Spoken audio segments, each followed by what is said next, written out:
Taylor, and I'm going to be talking about the ongoing sleep dilemma. Okay, so just give me a raise of hands. Like, who just stayed up very late to finish an assignment? Pretty much everyone in the classroom. Yep, that's what I expected. And then, so I myself have encountered that problem like more than enough. With high school, I mean, literally just a couple nights ago, just squeezing in math homework. And as we all saw, all of you as well. It's a very common occurrence. That brings us to our problem. Ultimately, sleep deprivation is like a huge ongoing epidemic that is plaguing college students like across the globe, not just America, everywhere, and it's causing like a plethora of potential consequences. But anyways, to start, so I'm going to be going over first the sleep processes, and then, excuse my drawing, I'm not an artist, but, oh god.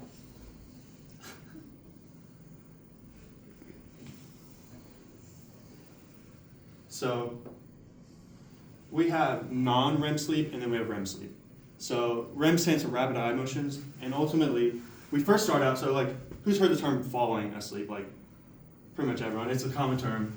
Ultimately, that actually falling asleep is a real sensation you like experience in N1, which is the first stage of non-REM sleep. Now, that's still a part of the light sleep stage because the largest stage is going to be N2. And then that makes up pretty much the whole light sleep. So that's where, like, if you go through N1 and N2, you're going to wake up and you're not going to feel that groggy if you wake up because you never hit the deep sleep. Because we only reach the deep sleep in N3, which is another smaller portion of the non-REM.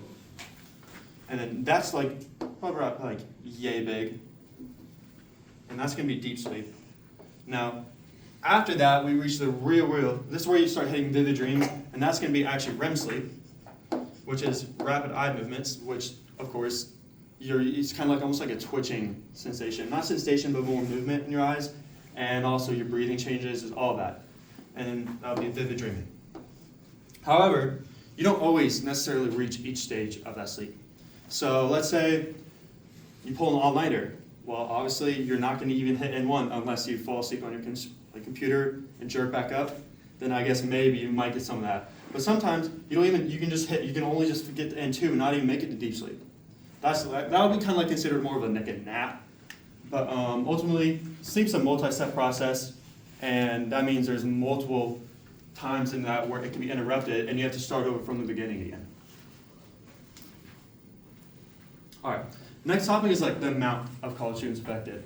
So obviously it's a very large amount, but we can see from a study ran by, they pulled a population of students around 1,524, and pretty much 381 were found to have sleep disorders, which could be formed from a plethora of reasons. However, which 56% were females, and the other was 43% for men. And also, they found that according to a survey by the National Sleep Foundation, 59% of adults from 18 to 29 describe themselves as night owls. Now, that could be because of obligation or also partying, which is pretty common.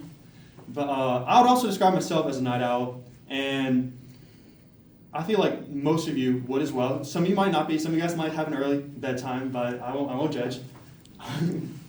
But then overall, college students often fall under that category of just night owl or a sleep disorder or just overall just late bedtimes. And that could be from, a lot of times it could be from stress, studying, homework, all that stuff. But anyways, the problem with that is it can lead to a variety of complications. And none of them are good. So according to an article from the American Psychological Association, sleep deprivation impairs decision-making involving the unexpected, innovation, revising plans, competing distraction, and effective communication. Now personally, I struggle with distractions. So you're going to see stuff like, I'll be honest, like TikTok, Instagram Reels, all of that. I'm doing my math homework, I get a notification, I open it up, and then 30 minutes have passed. Now, if I'm going to add a whole nother layer of sleep deprivation and it impairs that, like competition against that, it's definitely going to make like my overall just efficiency and also just, I guess, progress in the day like a lot less. And that could be for all of y'all, for any of those that you might struggle with, or just in general, it is just not something you want to deal with. So ultimately, you can see that like a lack of sleep is just not something you want to have. And especially, like let's say you have like a big exam the next day, and you definitely do not want to just deal with that. It's because you want your brain working on full capacity. So now that you understand the process of sleep, and then the amount of college students expected, and the complications derived from that, you can fully understand that like sleep deprivation is like a huge problem, and it really is something that needs to be addressed or fixed, either A, through different school scheduling. You know, I know in like some parts of America you have 4-day weeks for high schools. So ultimately, and the consequences really show for that, because there's so many students who walking around like zombies. They do not look like they're having a good time.